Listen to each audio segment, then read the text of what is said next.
Today it's time for a viewer-submitted game of StarCraft 2, and what I've got for you is a Diamond League match of Terran versus Zerg. Spawning here on the right-hand side of Automaton and playing with the red Zerg drones. We're looking inside of the main base of Rarok. Rarok. That's a really aggressive name. It's kind of like an orcish name as well, right? Rarok.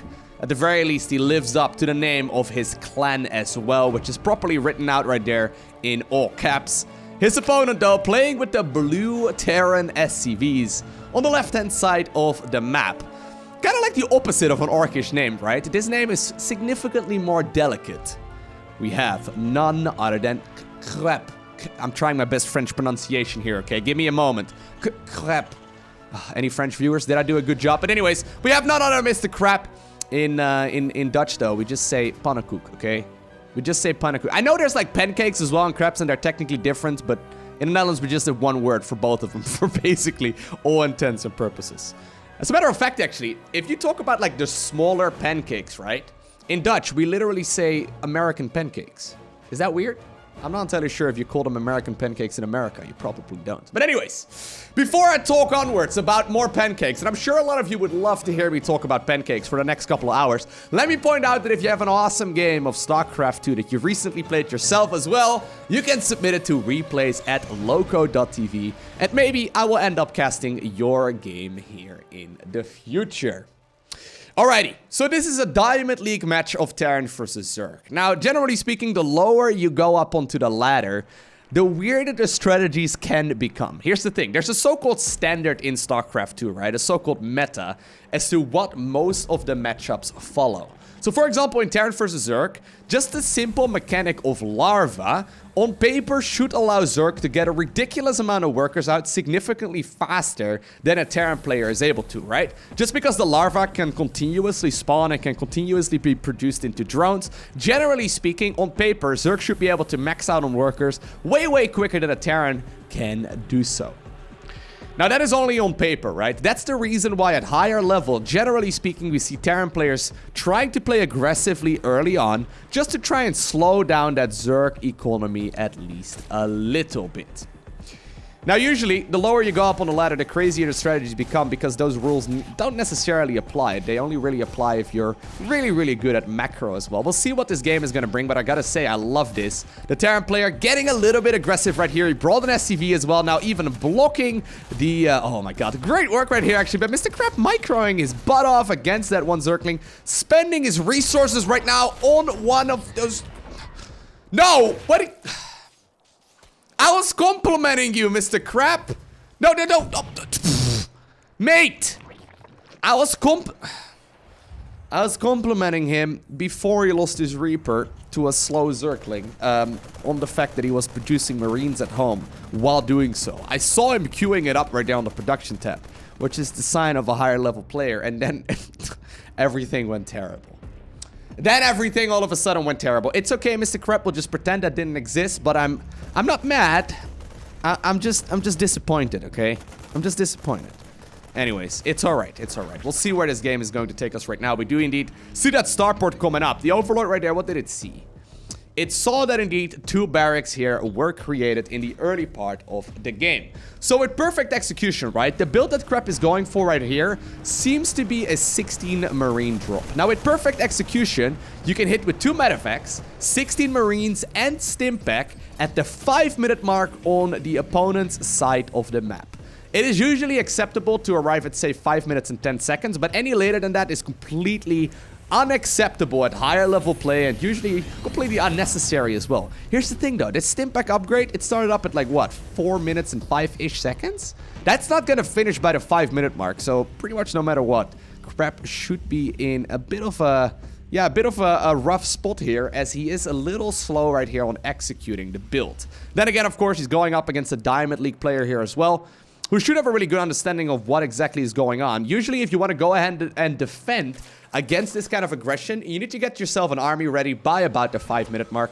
Usually, I aim for about 30 Zerglings and then about 4 or 5 Queens. That's usually going to be enough. But in this case, we see a Roach Warren here for Rarok and then also a really quick lair. So I'm curious to see what he plans on utilizing this quick tech advantage for at this point. So imagine right now, right? If 16 Marines with 2 Medevacs and Stimpack were on the other side of the map right now. What is there for Zerg? There's nothing. Seriously.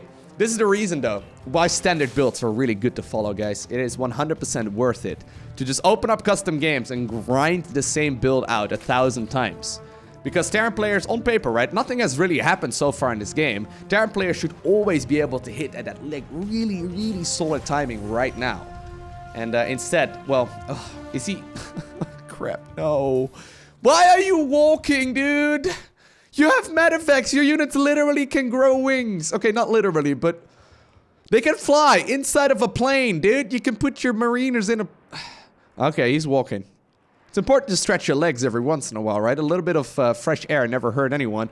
But this does mean he's gonna hit a full minute later than what we normally would anticipate. In the meantime, though, Mr. Rarok right here has produced a Nidus network. Now, the Nidus network, of course, does allow him to transport his units from one side of the map straight towards the other side as well. An Overseer has been created here, so that one should provide just enough vision here to put up a worm as well. Now with one of the Overlords, though, killed here for Rarok, I think that one must have been hanging out right over here or so.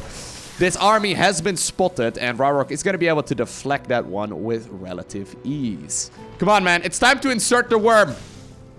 I know. Just insert the worm. I know it's a bit of a weird thing to say. I have never shouted at another man before, but just insert the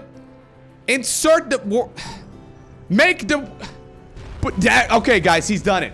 Perfect. Great work right there. A little bit slow right there, Rarok. Next time I want you to work on Q. At the same time, though, while the worm is emerging on the other side of the map, we see the Medevacs unloading the Marines inside of the main base right here of Rarok, who currently, yeah, is putting up all of his units, or putting all of his units right there inside of the Nidus Worm. Nidus Worm, though, has emerged on the other side of the map. We see the Roaches and the Queens popping out as well. One of the siege tanks stuck right here between these producing structures, and apparently that means that Rarok is going to be able to pick that one off with ease. At the same time, though, the Marines are feeling quite brave. All of the reinforcing Roaches pop into the Worm as well, and that means that the Terran player is going to have free reign right here. This is the main base of the Zerg, but Rarok is also picking up a lot of kills on the other side of the map. A very awkward base race right now, because at this point it's difficult for Terran to commit to defending the base as well, because he's got such a large amount of his units caught on the other side. Zerg, though, can easily pop back into the Worm as well if he wants to defend, but instead he decided to apparently lose his main hatchery there as well. Now, we have a bit of an all-army hotkey syndrome right here. This is pretty typical. A lot of damage is being done, but once again, right, since all of the Roaches are trying their best... There we go. Now we see some separate micro. Since all of the Roaches are mostly on the other side of the map, they are not going to be able to pick up this group of Marines until the hatchery is at the very least already very low. Luckily here for the Zerg player, the Terran player was target firing down the hatchery, so no Roaches right there were lost. And the only thing that really took damage there is the hatchery, which is slowly gonna regenerate some of those losses. Now, oh my god, this is a minced Terran grinder right here, man. Or minced Zerg grinder, I guess, technically. That siege tank there from the back, shelling away at as many of those Roaches as possible. Oh my god. Well, eventually, I guess this one is gonna be alright. He needs to defend. No, no, repair! Crap! Repair! Why are you attacking? My god. It's been a little while since I shouted at a player like that. Crap, you... I really like some of your moves, but some of the... You do realize this siege tank is probably killing more SCVs than anything else, right? And what was previously a minced Zerg grinder has now been turned into a minced Terran SCV grinder, as apparently Crap is sacrificing SCVs to the Blood God. He's like, you know what, sir? Take my SCVs. That'll make things better, right? Oh my god, don't go and continue with... Oh. Just stop. Stop doing it. Actually, right now I like this a lot better. He put him on hold position instead, I think. which allows these Terran units to deal a tremendous amount of damage from a distance. The range of Queens, though, is not to be underestimated, but still. Siege tank after, or siege tank kill after siege tank kill, they are slowly picking up a lot of those units. And keep in mind, Terran ended up killing the main base of Zerg as well, so this is essentially now an all-in here for Zerg. Alrighty. Now, I know some of you are staring right here at the worker count. You're like, okay, Lowko, this game is over. It's 19 against 1. Look, guys. There's these beautiful yellow mining machines that literally drop out of orbit. They are called up from the orbital command, and they drop out of orbit, and they will improve this economy for Terran just a little bit, okay? So 1 worker versus 19. Guess who's ahead, economically speaking? Look at the Terran income right now, baby. Tell me Terran's behind. Never, never, never guess that a Terran player is out of the game when they have yellow mining machines, okay? Oh my god, he's dropping more of them. Yeah, no, dude, just keep dropping them. Okay, okay, look at the income. Look at the income. Just have a look. Once these mules start returning their minerals, look at it, look at it. Oh my god. This is the most demoralizing part of a game whenever you do an all-in against Terran, and it kind of works. Mules, they mine resources real fast. If you don't manage to kill a Terran player, sometimes you get into a really frustrating moment where you're like, well, I guess I commit to the all-in even more, and then your roaches die even faster. If there's one unit, right, that's really good at killing roaches, it is going to be a group of siege tanks. That's not technically one unit, Lowko, but I'll just run with it, and I'll do the commentator thing and pretend I didn't say that. Perfect. Spawning pool, though, being reacquired right here on the other side of the map. I guess the reason for that is because this spawning pool, saddest moment of my life right here, is currently bleeding to death inside of the main base. Luckily, he didn't realize that it was bleeding to death before he actually ended up losing it. But still, though, this is a bit of a sad moment as the spawning pool actually has to be replaced. And right now, Rarok has decided this is the time where he's gonna grab some more of those workers. You know what? If you could actually load up... I don't think you want to continue the aggression here, if I'm being honest with you, Rarok. If you could load up like 2 siege tanks in one of those medevacs, right? And just fly him across the map and pick up the hatchery, he would be in a phenomenal spot. Right? If he can pick off that 3rd hatchery, he would actually be in a really good spot right now. And 2 siege tanks can easily pick that off. You don't have to, you don't have to siege them up. Just drop them with a medevac, pick up the base, put the siege tanks back into the medevac and go home. This would 100% full every single time. Ooh, there's actually still some units as well inside of the Nidus network. This is one of my personal fears whenever I play Zerg. I'm always worried that my units are going to be left inside of the worm and that I forget about them and that somehow, some way, they're there the whole time. And I end up losing the game and then I don't realize what's going on. He actually decides to put up a... Okay, now you're getting ambitious, Mr. Rarok. Now we're getting a little too ambitious. What about a lair? And like, for example, I don't know. I don't think Swarm Host would be bad. Crap right now. He's thinking, crap, what's going on? He's not thinking about pancakes, the other crap. Anyways, he doesn't like the fact that his opponent not took the old main base. Well, there we go, some nice corrosive balls. Getting rid of these siege tanks. Corrosive balls have more range than the basic attack right there of a Ravager. Needs to be cautious though, taking a lot of damage, but using rapid fire appropriately as well. Yo, what about Swarm Host? Or like Aspire. I think both of those are really good options. There's not a lot of units here for Terran to defend. He does have a couple of those engineering bases. Do the Terran units have 1-1? They do. Okay, so Marines with 1-1 are actually quite scary. And actually, in the grand scheme of things, slowly but surely, supply advantage is going back right here in favor of the Terran. Out of all bases you could take, though, why this one? Okay, alright, there you go, Rarok. Now you're just being greedy. See, there you go. Get rid of the worm. And get rid of the hatchery. So, Rarok, who was in a phenomenal position just a couple minutes ago, is trying super hard right now to throw the game. He was so excited about winning that he got a little too excited and he wanted to start throwing the game in favor of his opponent instead. One Marine right there, taking the hits of the Brutelings. Beautiful work there by the dudes in the medevac. So do you think there's medics working inside of the medevac? Is that how it works? Because in StarCraft 1, obviously, we had dropships and we had medics. Nowadays, we have medevacs, which are basically the 2 units combined in one. Do you think there's still medevacs or medics working inside of the medevac? Or do you think it's like a completely automated process? These are the kind of things that keep me awake at night, okay? I'm not entirely sure what to do. Alright, well, the creep tumors will be killed except for the actual source one, which is the one that you actually need to kill. Alright, okay. Alright, fine. Here we go, though. Ryrok. He has decided to create a Spire, and he's producing 15 Mutalisk. 15 Zerg Flyers. Now, I liked them a little while ago. At this point in the game, I'm not so sure anymore. These are Marines with Medivacs, 1-1, and Stimpak, and Combat Shield. These are not to be messed with. As long as he manages to get underneath the Mutas, he's gonna be able to smash them. In a straight-up fight, these Mutas would die very, very quickly. I liked them a little while ago, but at this point, the Marine count has been climbing. +2/+2 has been acquired as well, as Crap is desperately trying to build up his economy once again. Now, he decides to go for the third instead of the natural, which is also where all of his, you know, main defenses are, right? They're all standing in a natural, which means that this third base is in a lot of trouble. You blink twice, Mutas have arrived. Say bye to these SCVs, because they will be gone. A lot of Marines are stimming forward, trying their very best. Now, he created a wall to deflect those roaches, but they're actually going to hurt himself quite a bit right now, as well as SCVs are falling left and right. Now, a couple siege tanks apparently will hurt as well. There was a little bit of active stimming right there. My god, as there's a couple Marines are drug addicts. They ended up stimming so many times that they lost all of their hit points. Luckily for them, they're still alive. These Mutas, though, they're roaming. What about a missile turret?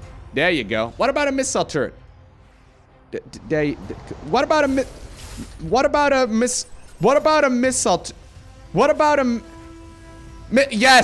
missile turret? Crap, good work. Man, we really gotta work on our Q, but it's a saddest missile turret right there as well.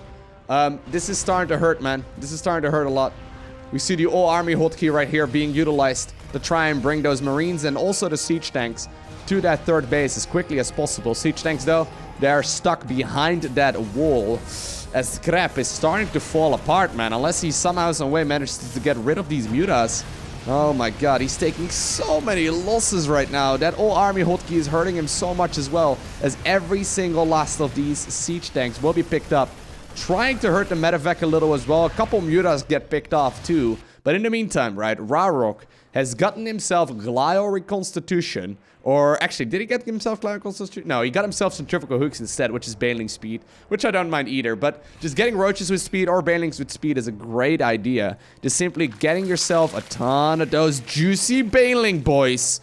That's gonna allow him to blow up this Terran army that is now, you know, mostly just Marines. Alright, 46 Bailings are coming up. We see +2 melee also researching. Crap does still have a decent enough economy, but I don't like this as much anymore, because right now the Zerg drone count is significantly higher. How many Mutas still remain? It's still 12 of them, so yes, you do still definitely need some of those missile turrets. Ryrok, though, he's feeling a little bit, yeah, a little bit greedy here, right? Decides to move across the map. I guess he picked up all of the siege tanks, so you may as well try. All of the siege tanks are gone, which means that this Zerg ball is really, really scary. Okay, with good micro, Crap should still be able to stay alive. He's stimming. I don't think you want to stim forward. I don't think you want to stim forward. Oh my god. Okay, well, never mind. Never mind, guys. Remember when I mentioned, never mind. Never mind, nothing happened. Okay, apparently a couple of these Lings and Banes, though, are feeling, are not feeling fighting those SCVs and that mule over there, but Ryrok swarms his opponent after a base race scenario, and that eventually, after getting some Mutas across as well, allows him to obtain the victory. A very chaotic game of Zerg versus Terran. I hope you enjoyed watching it. If you did, make sure you hit the like button down below, and if you want to see more, make sure you hit the subscribe button so you get notifications as soon as I upload more. A special shout out to the Patreon supporters. You guys are awesome. Thank you so much for your generosity. But for now, I want to thank you for watching. Have an amazing day. Do not forget to smile, alright? And I will see you once again in the next one.